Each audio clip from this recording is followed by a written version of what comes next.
Hello, everybody. I'm Phil Rice. Welcome to Thread to Threshold on this wonderful Thursday, 18th of June, 2020.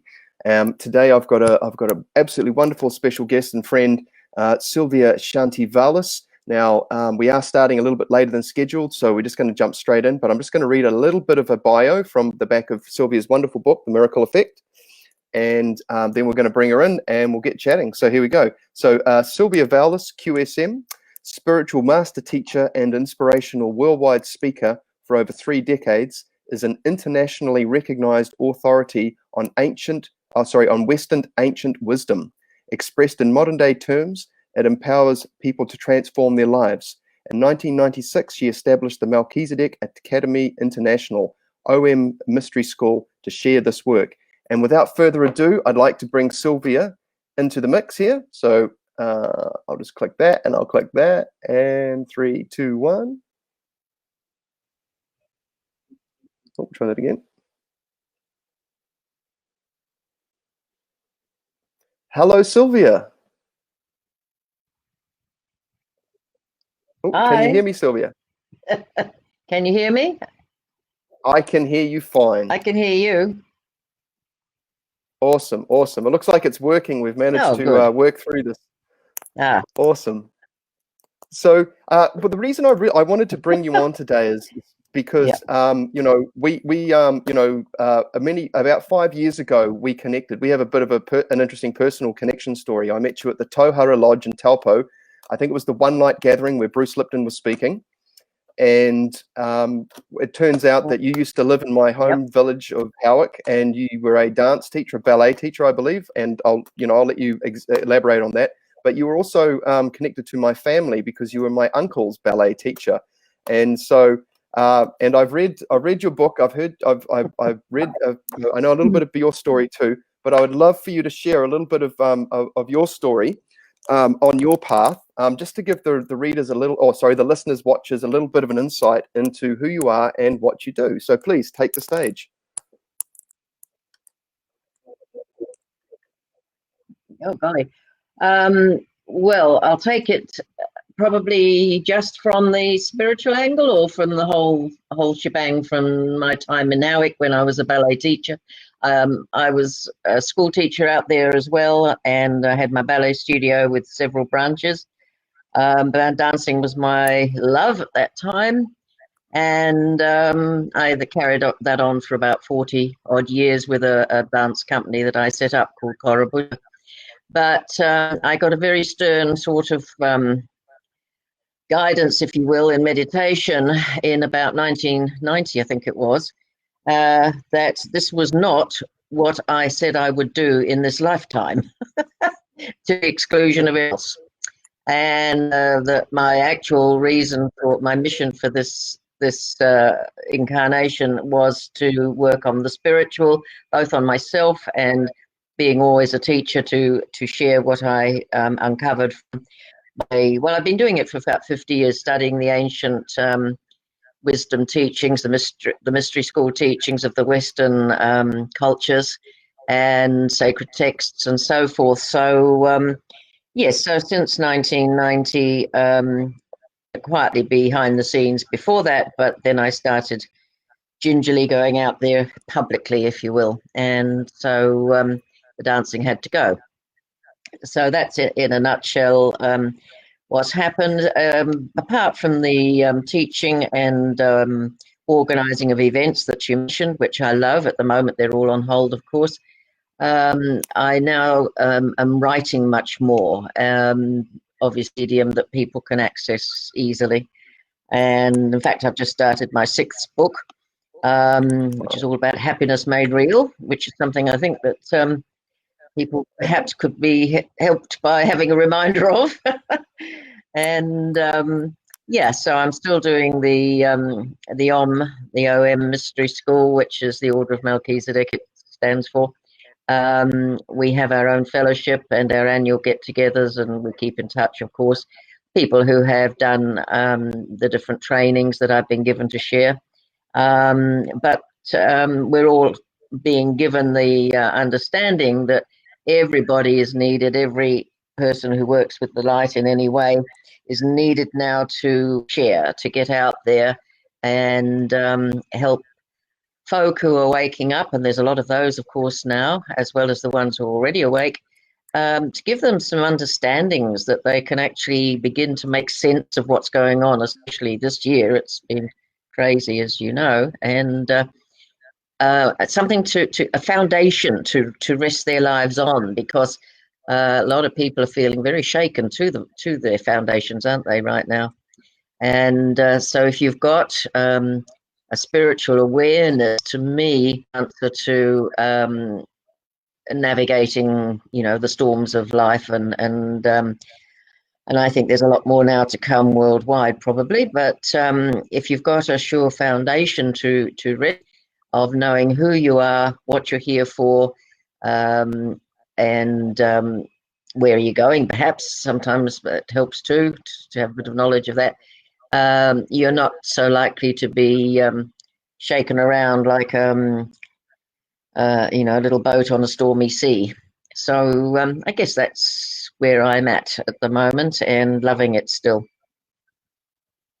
Oh, that's so wonderful to hear, and I was very much inspired and continue to be inspired by those who have come before me, because, the great work is a collective effort in my view. And you're right, now's a really great time, because people are, questioning things a little more and are being open-minded to things that maybe they weren't before.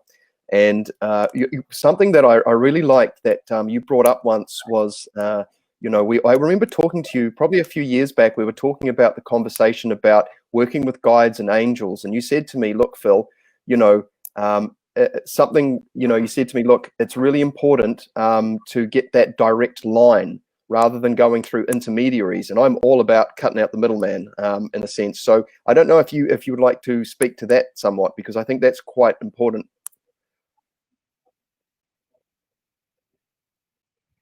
I'm glad you brought that up, because I'm finding it's a bit concerning, particularly at the moment. Funnily enough, you've hit it on the head. People I know who, lovely people, but they're getting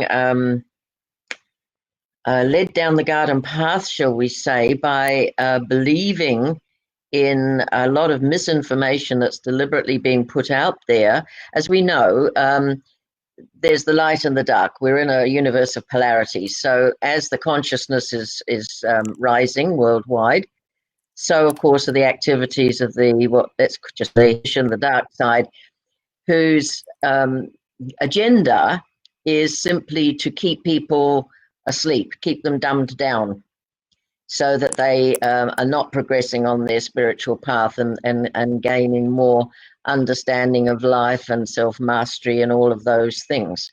So what's happening, this is being done a lot through channeling, which is what I was referring to when you mentioned that. In a sense, yes, we originally start out with guides, but my understanding is that they're there as a stepping stone, so that you can get used to the understanding that there's more to communication than just your own self-talk and mind, and learning to step aside a little bit and listen. So that's, I think, what the guides are there to help us, and it's comforting. People like to feel that there's somebody on batting for them, if you like, and that they can refer to. It's only a stepping stone, because the direct link is what probably the biggest step, if you like, on our spiritual progress, of making that direct link between yourself, your heart soul center, as I call it, and your higher mind. Now, I use the particular terminology that's associated with the Western mystery school traditions. So people can, when I always say, when you hear that, if you've got an alternative name for something, just substitute it in your mind. But I understand that we have a higher counterpart of ourselves, which I call the higher self, or the I am presence. In other words, some people call it the light body. it's an aspect of us that's not on this dimension, on this frequency, but it's like our spiritual and energetic blueprint. And so that's pure and undefiled by anything down here on the 3D or 4D. So it's emanated into form via the soul. The soul is required to carry our memory bank, if you like, our Akashic records of all the past lives that we've had, both what we've learned and what we've still got to learn, and of course the mistakes we've made, which we call karma, things that need a so we need the soul. The soul carries the spark, the connection to your higher self, and the soul goes from lifetime to lifetime. It emanates a physical body, it oversees the forming of the next physical body, and so on. So in a nutshell, that's my understanding. And from all the different studies that I've done, it seems it's a very simplified explanation, but that does seem to agree with from both East and West, although they would use their own terminology. So that's what I always like to do, is cross-check. And if you find that there's that are mentioned in various recognized traditions on spiritual teachings or texts or paths and so forth, then you have a reasonable certainty that you're on the right track, rather than just something left field, which is what's happening now with all these channeled entities contacting the unwary at the moment. Because there's still a belief out there that channeling, if it's channeled, it must be true. I'll tell you what, there's nothing further from the truth. I was trained actually on the inner planes by masters back in the late 1980s to channel. I only did it for about 5 years. It was a means of bypassing the left brain knowledge that we can access here and tapping into a higher frequency. For me, I had to work months and months on raising my vibrational frequency in order to tap into a level of consciousness that is associated with the ascended masters. They're beings who have lived on the earth plane, so they know all of the challenges that we have down here, and then they ascended their vibrational frequency and their awareness after they died in physical form, and now occupy their higher form, their light body form. So they know what it's like down here. So I've to tap into that consciousness, though, you've got to lift your frequencies and clear your pathway, as it were, in order to be able to tap into that level of consciousness. And the other problem is, for everybody on the earth, everything we think, everything we receive, whether it's our intuition or our guidance or talking to guides or talking to, like the mediums in the spiritualist churches do, to help people know that they're physically dead, still their consciousness is still there, their soul is still there.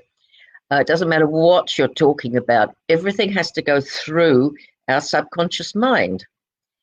And I've studied a lot about subconscious mind neuroscience, and Dr. Bruce Lipton particularly, that's one of his main subjects.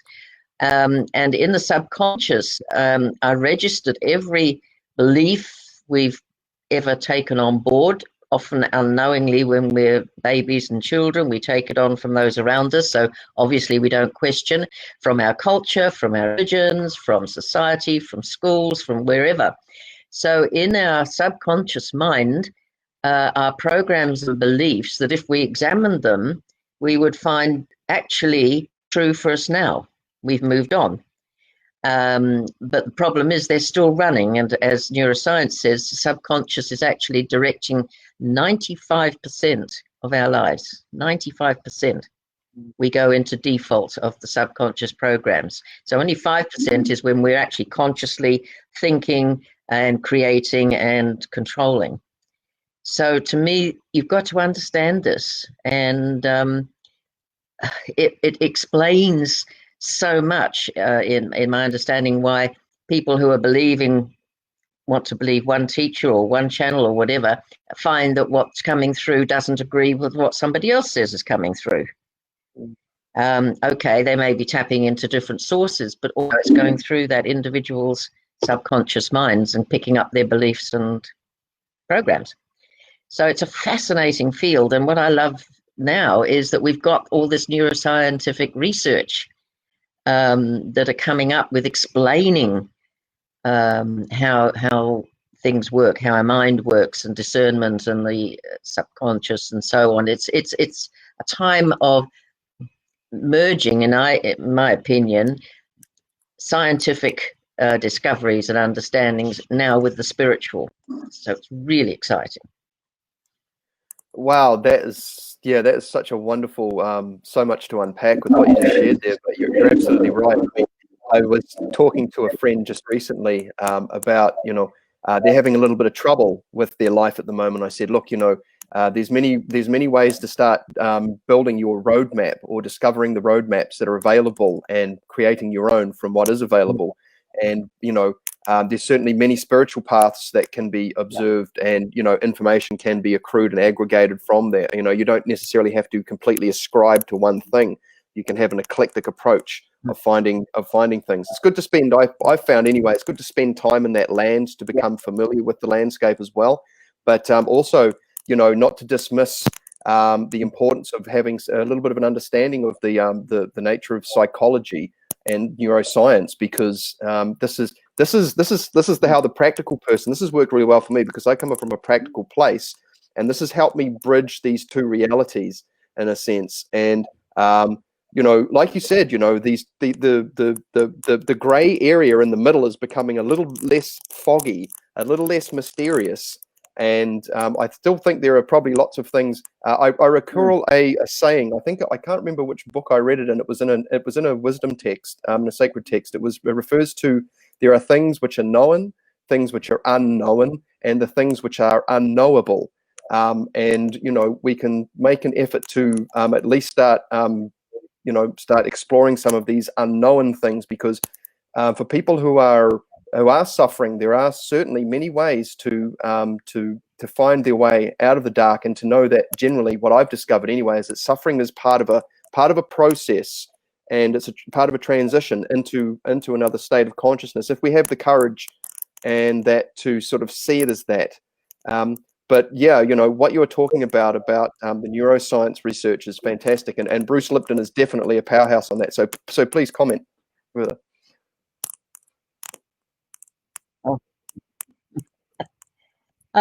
Yeah, I'd like to just suggest something. This is my opinion. So I always say to people, I share my understanding. It's up to you to go check it out and make your own choice and decision, because none of us have the truth, in my opinion, not while we're in a body anyway. The idea of suffering, this has been brought up during my teaching years, and so I've gone into it a little bit. Now, my belief is that it's a belief system, actually, that people have grown up with, or been taught or accepted, or whatever, wherever it came from. And because you've accepted or believed it at a subconscious level, the subconscious very obligingly plays out and creates things in your life to confirm whatever beliefs you've got there. So if you have a belief in suffering, you may not even have realized that you've got it, then you're going to attract and create things to prove that suffering is real for you. It's a catch-22. So if you look at it and saying, and question it, which I have done, why do I believe in suffering?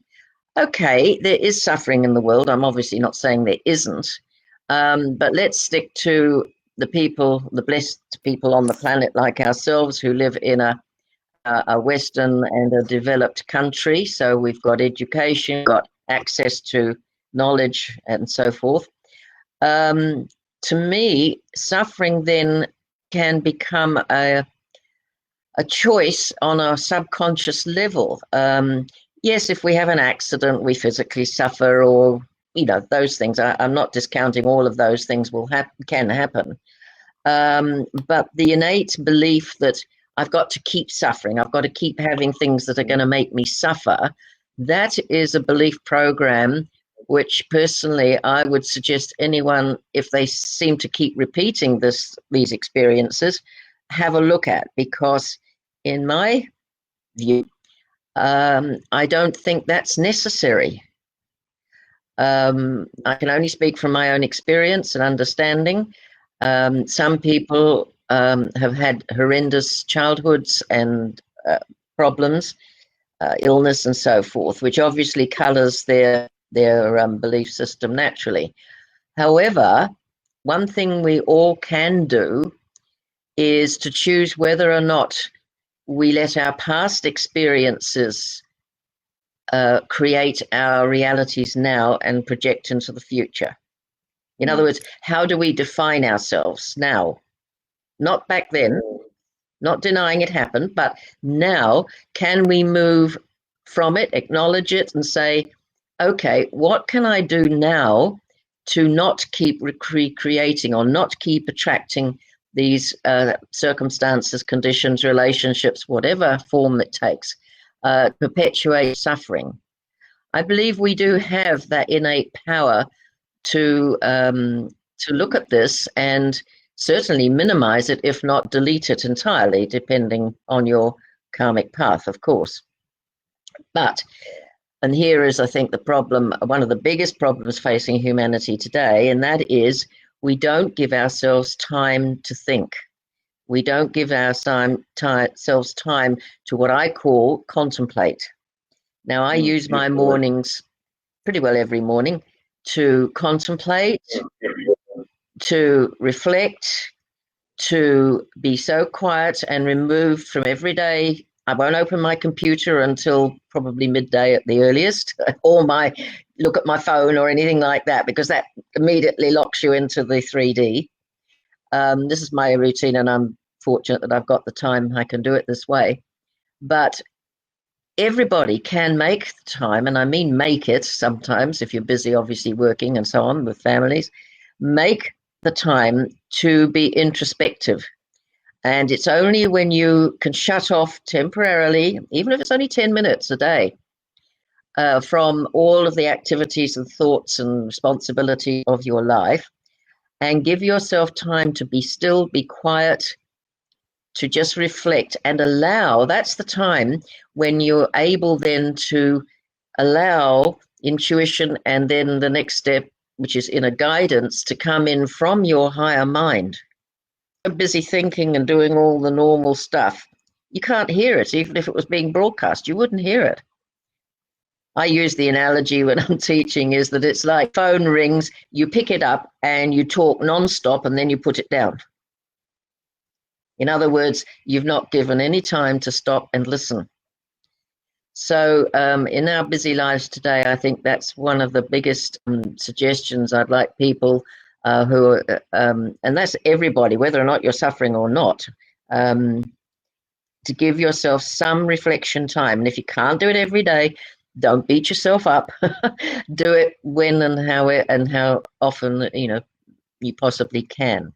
So that would be one thing I would really recommend, because that's how we grow. That's how we get to know ourselves.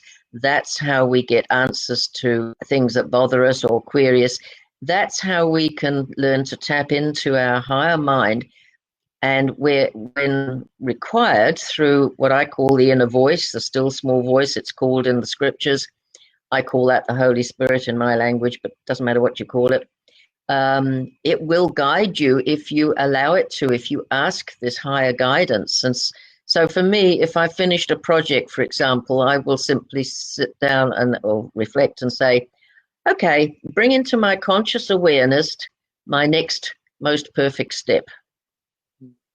And that's how I've been living now for, well, decades, which means then you can actually get these, and often they don't come in as words for me. And I think for most people, that comes like a knowing or a quick download, if you like.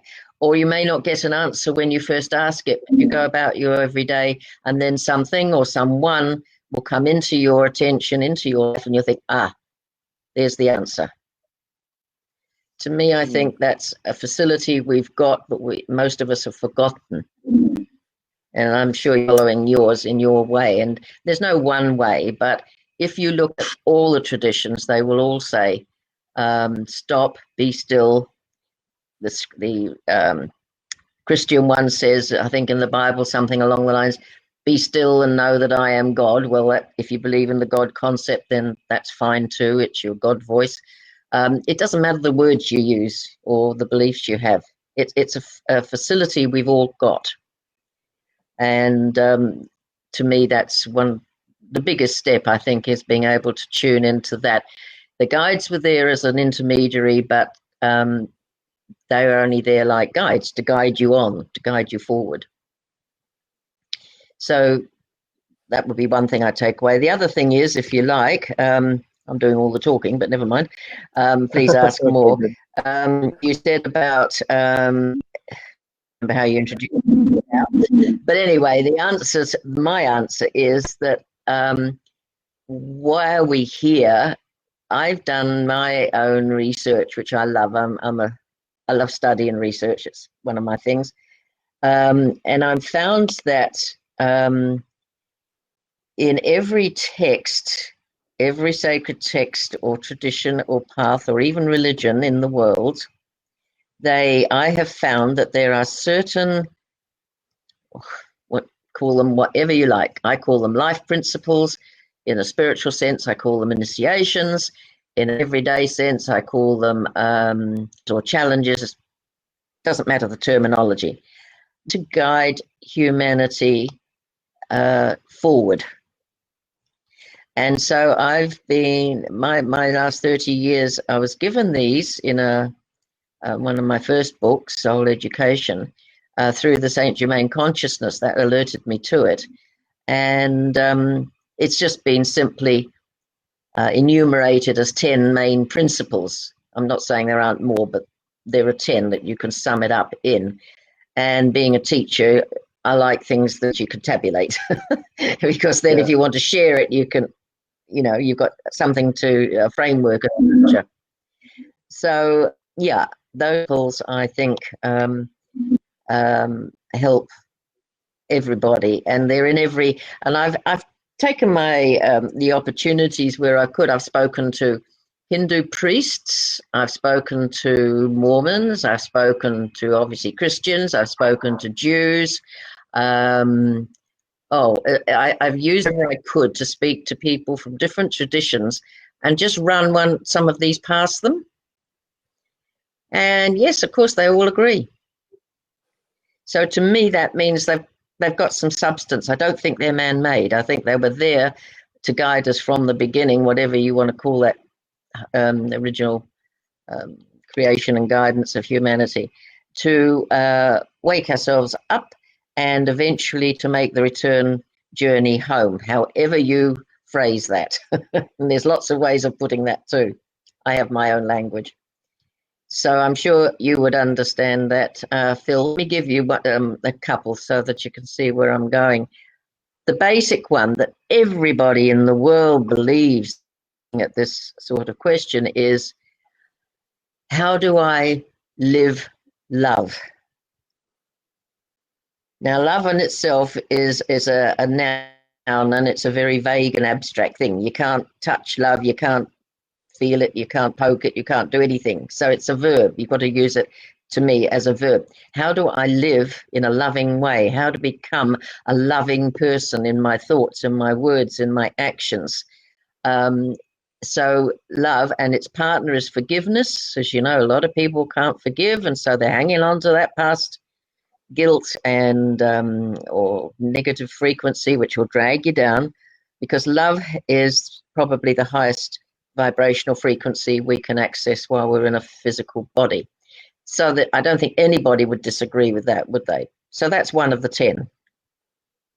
That sort of, to me, proves the fact that it's for everybody. Another one, and this is my, there's two that I've worked on particularly. We all come in, I think, having accomplished certain ones in past lifetimes. And in this life, we've got some of the others to tackle if we choose. Another one for me is trusting totally the unfolding of life and the decisions one makes, whether they logically work out for the best or not. There's always a lesson in it. So this trust means I don't live in fear. I don't fear anything. Now, for most people, that's rather a huge step, and it's possibly not one that most people could do in one leap. It would take of learning to trust life. I have a dear friend who's actually done all my courses and so on, but she still has this program running, which makes her think that people out there are always out to rip her off. You can see what I'm saying. So there's that fear there that someone's going to take advantage of her. So, of course, guess what? She meets those people. That's what's broadcast from your subconscious mind. And as I say, marrying science, the neuroscience that I'm only very much a layman in all of this, or laywoman, helps me to understand why this happens.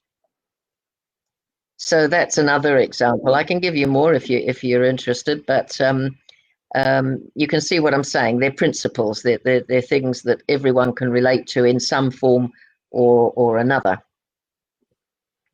Yeah, and I think that's really wonderful that you've that you're sharing the benefits of seeking knowledge, and obviously understanding develops from the seeking of knowledge, and then the wisdom arrives from that. This is my understanding, and I would love to hear from you, if I might. I'm just going to drop something short here, and that is that for me, overcoming certain fears was a road through seeking out knowledge, because a lot of my fear of certain things came from a lack of understanding, and and so I was ignorant of certain things. But once I became familiar with them, so, that takes a lot of the sting out of the fear and gave me confidence. And then I was able to turn that understanding into wisdom, because I was doing something with the understanding. And so I'd love to hear about your thoughts on the importance of seeking knowledge, Sylvia.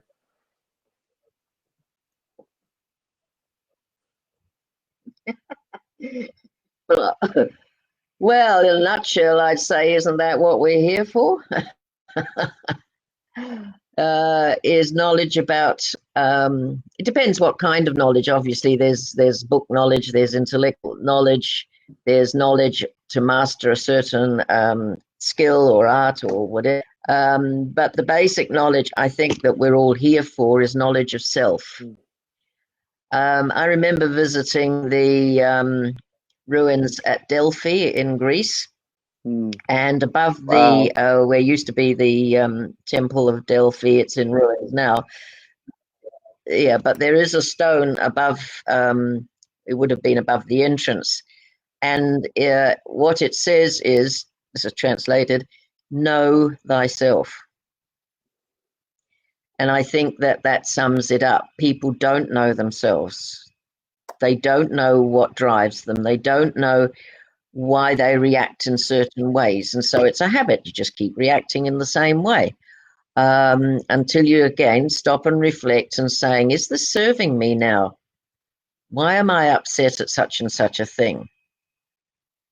Again, it goes back to this knowing thyself, giving yourself time to sort of think, well, is this how I want to live? Am I happy? Basically, happiness is the key. If you're not happy, then something's going on that's blocking your happiness.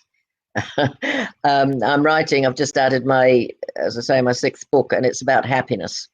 Happiness Made Real is the working title at this moment. And it's my own personal journey of how I discovered that, and it's nothing new, obviously, but my own journey was obviously mine, that happiness is actually meant to be our natural state. If you look at a baby, if its needs are met, it's happy. It laughs, it chuckles all the time. And then gradually we learn to be not happy. So, okay, what is it that we can look at as adults to say, what are these things that make me not happy? And they will fall, as I say, in the way I've been given to share it, into 10 categories. Like unforgiveness, as I mentioned just now, that does not make you happy. If you're in fear, that does not make you happy. And so forth. Another one that the Buddhists particularly stress is attachment. I think Buddha said something along the lines of attachment is the biggest cause of man's suffering. And I sort of begin to understand that a little more now. People are so attached. Okay, obviously it's all in levels. There's the basic physical attachment to people. Obviously, that's the most basic human one. It doesn't mean that we don't love deeply and we care about someone or some family deeply, but it means that we're able to do it with what I call loving, compassionate detachment. In other words, you're not dependent upon them. They should hopefully are not dependent on you. Doesn't mean you don't help and support. Of course you do.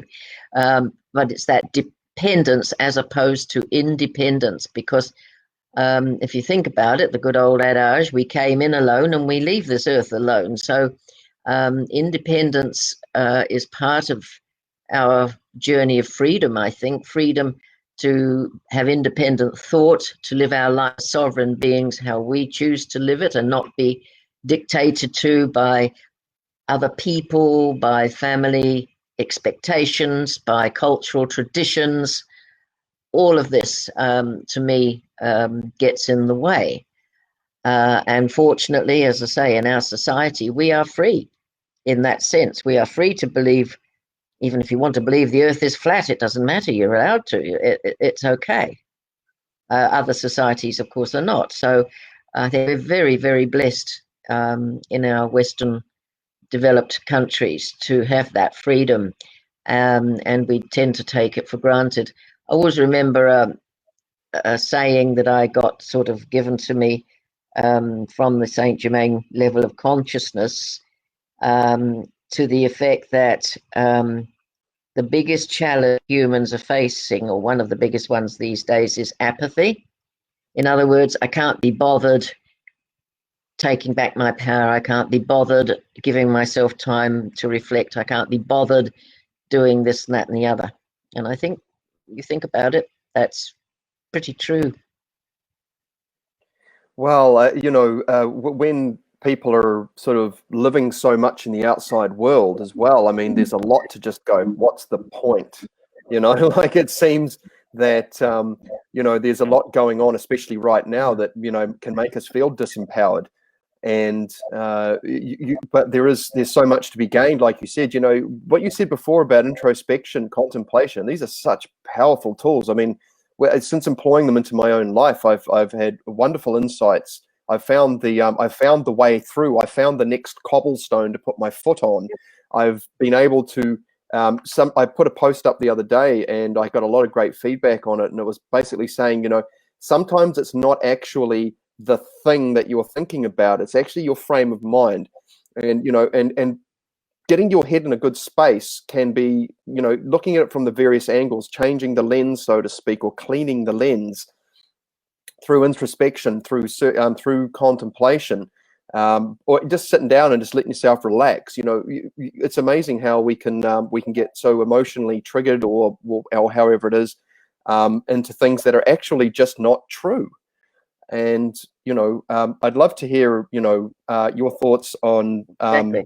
any tools or anything on that topic.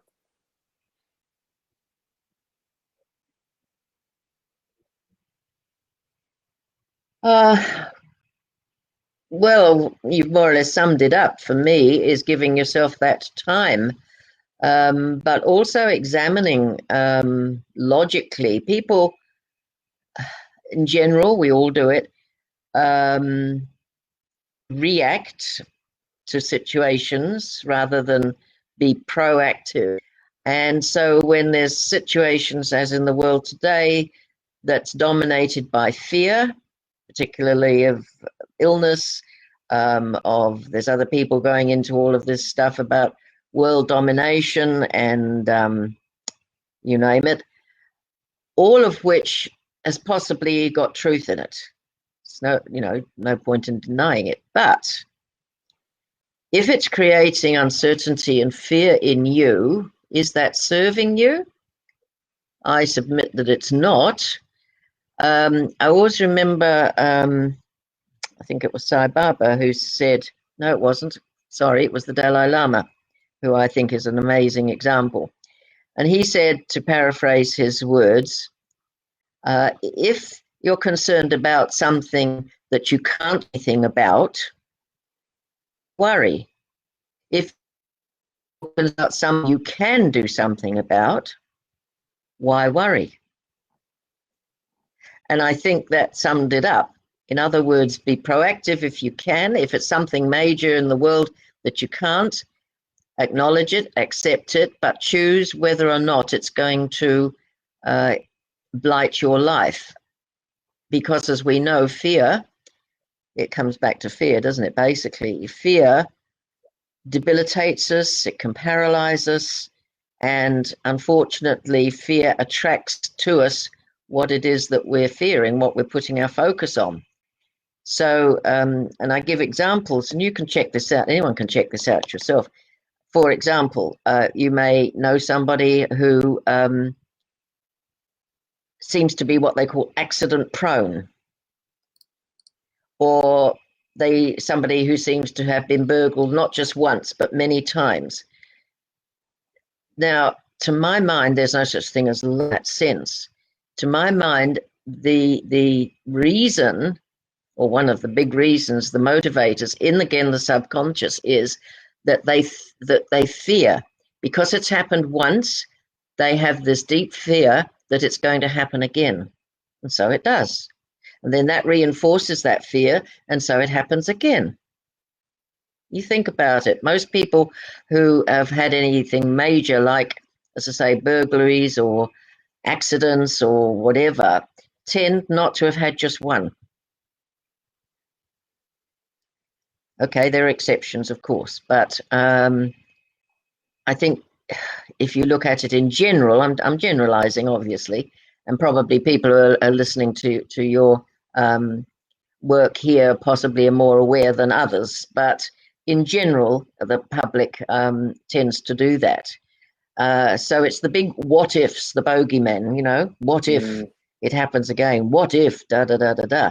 And you can create as many of those as you like, but if they dominate, then of course they're going to come into form, into manifestation.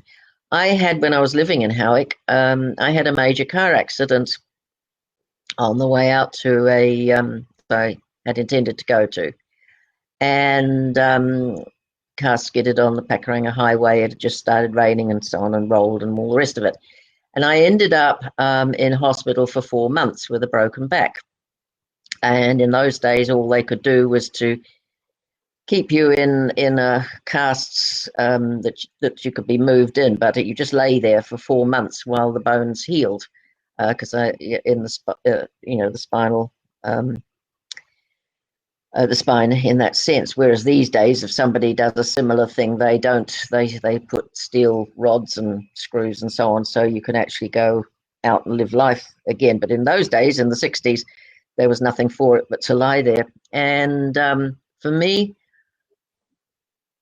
I realized quite a few things, funnily enough, because I had been using my whole life with my passion, which was teaching, as you said earlier, dancing and school. I was in an engagement with a lovely chap, but when I reflected in that time, I realized that we weren't really suited. I wasn't really long-term going to make him happy, and likewise.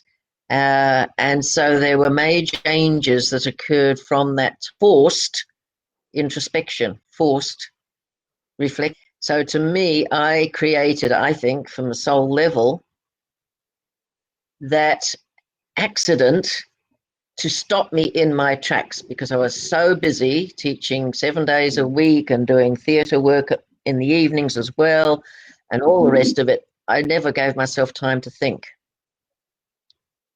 Well, I did then, had 4 months of it. So to me, it was a gift that I created at a soul level. Yeah.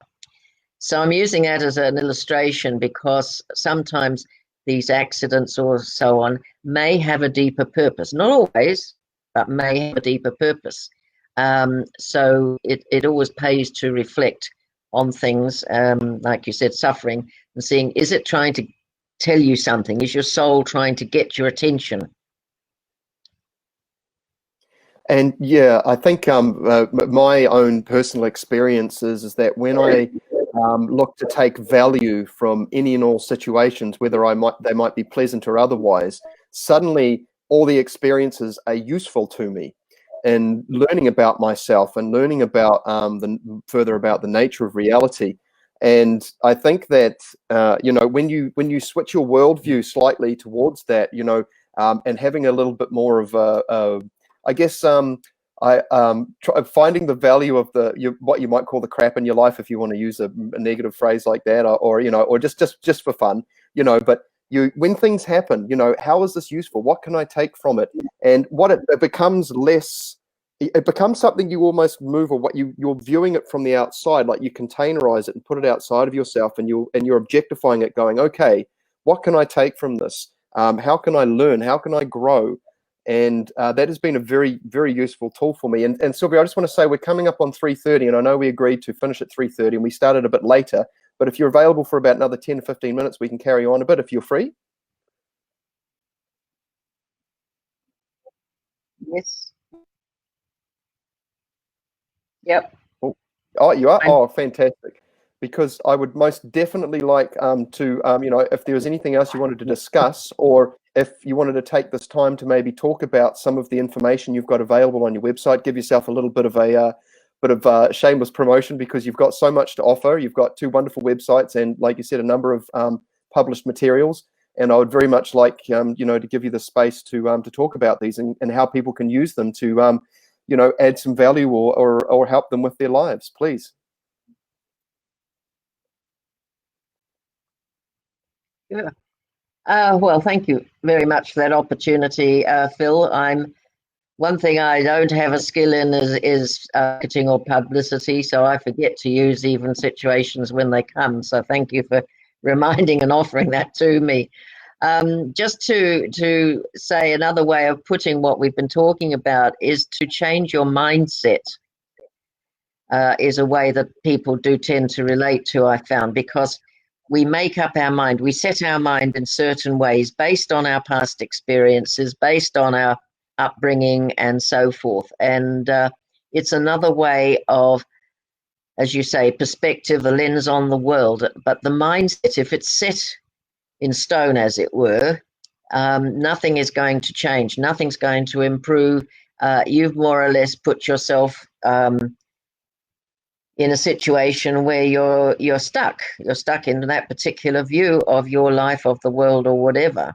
So changing that set mind into something that's more flexible, that can flow, is a necessary step. And to me, it still goes back to what I mentioned before, giving yourself time to, as you say, look at what's horrible in your life or what you don't like, and saying to yourself, well, what I would do is to say to my higher mind, well, okay, bring it into my awareness. What is there in this for me that I can learn, that I haven't yet perceived?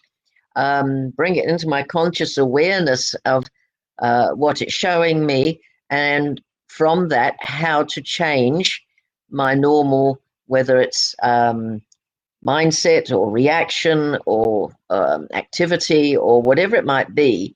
I give permission for that information to come into my mind. But a lot of people put up a barrier or put the blinkers on, or whatever. Sometimes they feel it's a bit too scary to put themselves for real. But what's more scary, fearing the future.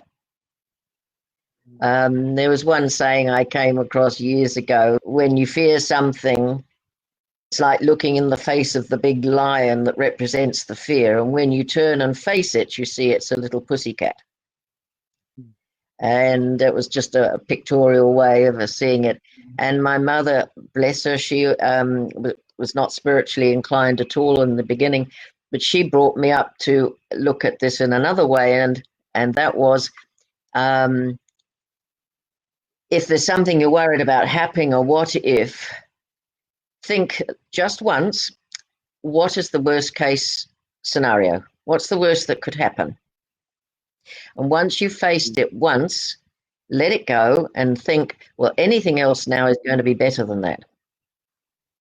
And that was, I found, very comforting, you know, when you were faced with things. Yeah. So I think that's, you know, I'm a very practical person, being a teacher too. But also, as you said, if anyone's interested in the book, it's won 2 awards now, by the way, 2 international awards, which I'm very thrilled about. I do give a methodology, if you've read it, you will know, of how to improve your life. That's the last part of the book, and I call it the Diamond of Life, because it is, the subtitle is 4 Steps to Living Heaven on Earth Every Day. In other words, making the very best of life every day. Bruce Lipton and I approach this in a very similar way. His book is about the honeymoon effect, which and he lives heaven on earth. He uses that phrase too a lot. So there's many ways to do it, and there's some wonderful, you know, writers and teachers out there as well. But this is practical. It's a guidebook, as you know, because the way I was given to understand it, that everything in life can be put into one of 4 categories, which creates a diamond. I call it a diamond. So everything in life that you think, you want, you would like to achieve, or whatever, will fall into one of those 4 categories. And to me, being a teacher, people like, as I say, a structure to relate to. So what are the 4 categories? Well, of course, there's the love and friendship is one of them. That's obviously that everything to do with love, and love what you're doing. It's love in every aspect. Then there's well-being. I don't call it health, because I'm sure you've met and I've met people who don't have perfect health, but they're still very happy and they're still very productive and they have a sense of well-being. So I prefer to call it wellness or well-being.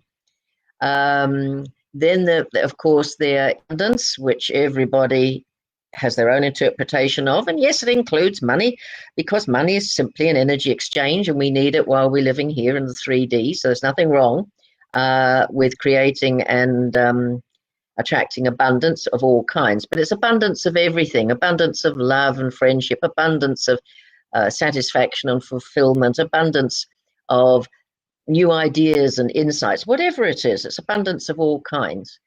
And then there's the sense of fulfillment, satisfaction, and success is the 4th category.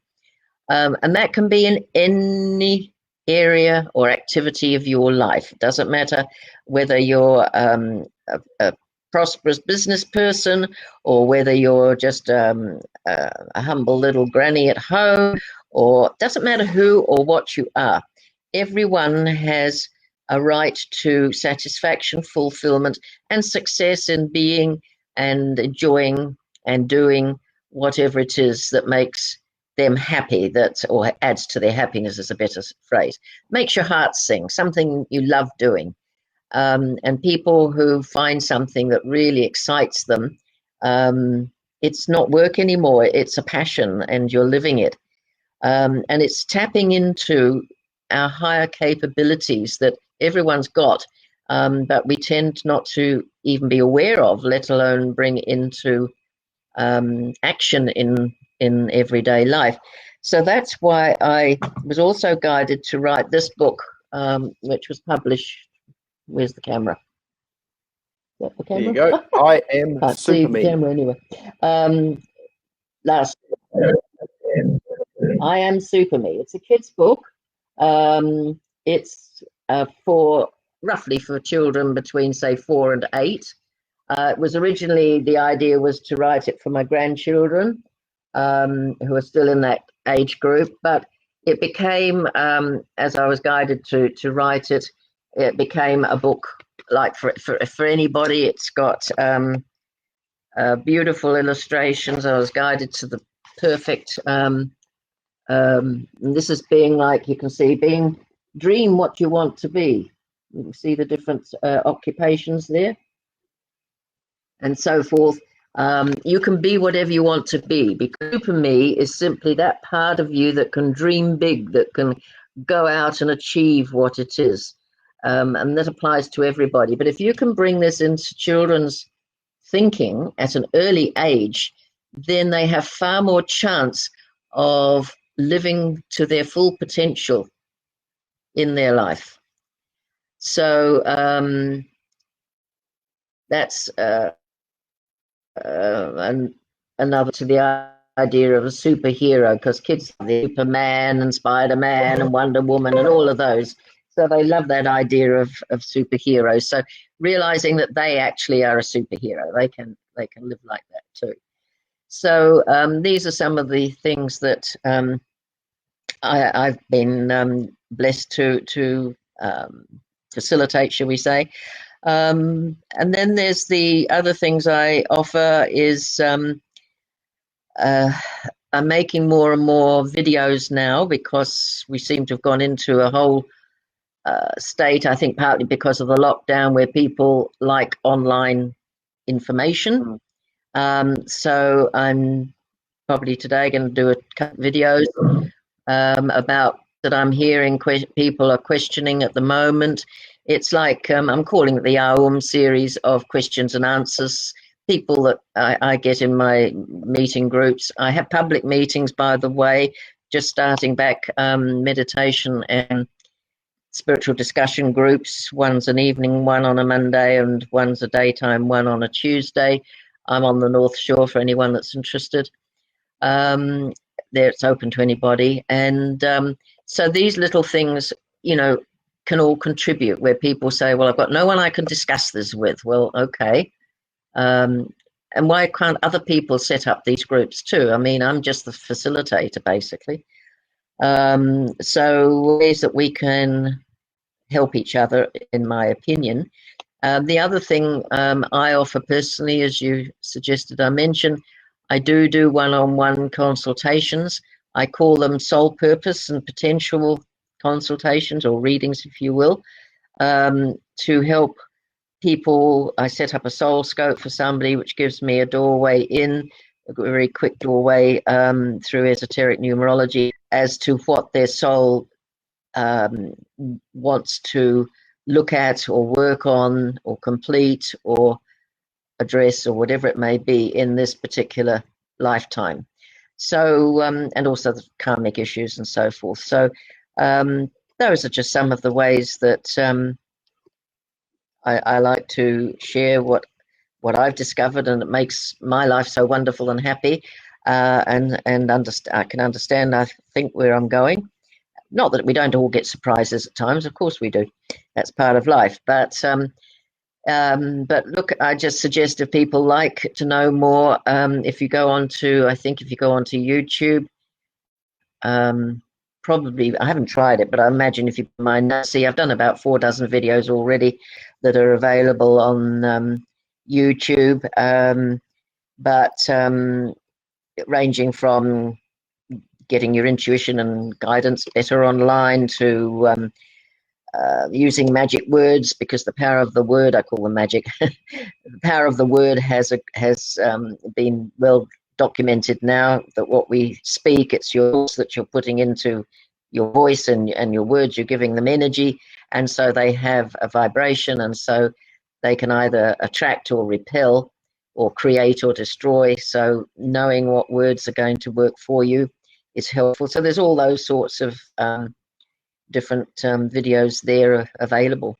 And as I say, I'll be doing this week a couple of new ones, because there's been a lot of interest resurging now, both on channeling and on ascension, both of which there's a lot of misinformation around too. And I say that simply because I have been working on both of those subjects for 30 odd years, and it's part of my studies and so on. So I use that as a foundation. It's just not my opinion without foundation. So if people want to know how to get in touch with those, contact you or me, and I can give them a direct link as soon as they're made. So that's what's keeping me, as my dear son says with tongue in cheek, off the streets. And my other idea is, I don't think age, he is cheeky, it's all right. Age has nothing to do with it. People say, oh, you know, I'm too old. No, you're never too old. You're only too old on the moment you take your last breath. However, whatever age that is, to stop learning, to stop serving, to stop helping, to stop living, to stop feeling happy. So that would be my message to everybody. Just keep enjoying life. And of course, the key, as you know, to Phil, and if you haven't already discovered it, everybody, please do. The key, and the first thing I do when I open my eyes in the morning is to smile, because a very true thing is that your day will go the way the corners of your mouth go. So if you're smiling, and did you miss that bit? I'm not plugged in, so yeah, I didn't realize that. Yeah, so if you smile, it means your corners of your mouth are going up, and you're more likely to have an upbeat and uplifting day than if they're going down. And if you can't feel like smiling for whatever reason, I just that people put a pen or even your finger in your mouth, and that immediately makes you smile. And the good part of this is your brain cannot tell the difference whether you're smiling because you're happy or whether you're just smiling. It will release endorphins, your feel-good hormones. So immediately by doing that, you're going to feel better. So that's the first thing I do every morning. And then I give gratitude for whatever comes to mind. It doesn't matter whether it's my comfortable bed or the new day or anything at all. Just gratitude is one of the most important universal laws. I have written a little booklet, by the way, of universal laws, which I can send out as an attachment to anybody by email. One of the biggest universal laws is gratitude, because it's a law of expansion. What you're grateful for expands and continues. That's the beauty of it. So perhaps that might help folk. Shall I give my email address if anyone wants to, or you can? It's the initials S for Sylvia, J, V for Victory, and the figure 3, SJV3 at extra.co.nz. So anyone's very welcome to contact me, or go onto my websites, as you've got kindly running along the bottom there, and you'll find the email address too. So always happy and delighted to help whenever I can. And last week, I had people from 3 different continents in the world that had somehow found my book, my Miracle Effect, and all contacted me to say, bless them, and it was so lovely how much it was helping them. And one guy from India had a question about a process there that I shared. So it's very, very heartwarming when you know that your little bit of service is somehow the Holy Spirit must be getting it out there, because I don't know how people find it. In fact, I have said to the Holy Spirit jokingly, well, not so jokingly, okay, you be my publicist and marketing manager, thank you.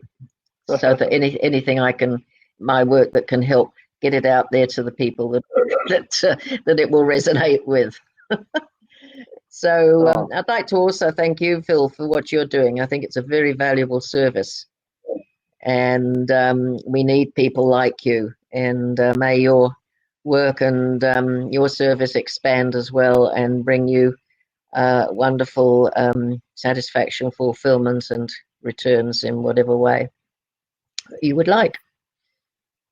Thank you so much, Sylvia. And what a wonderful place to sort of maybe seal off the interview there with just some beautiful wisdom, and what you mentioned about smiling in the morning.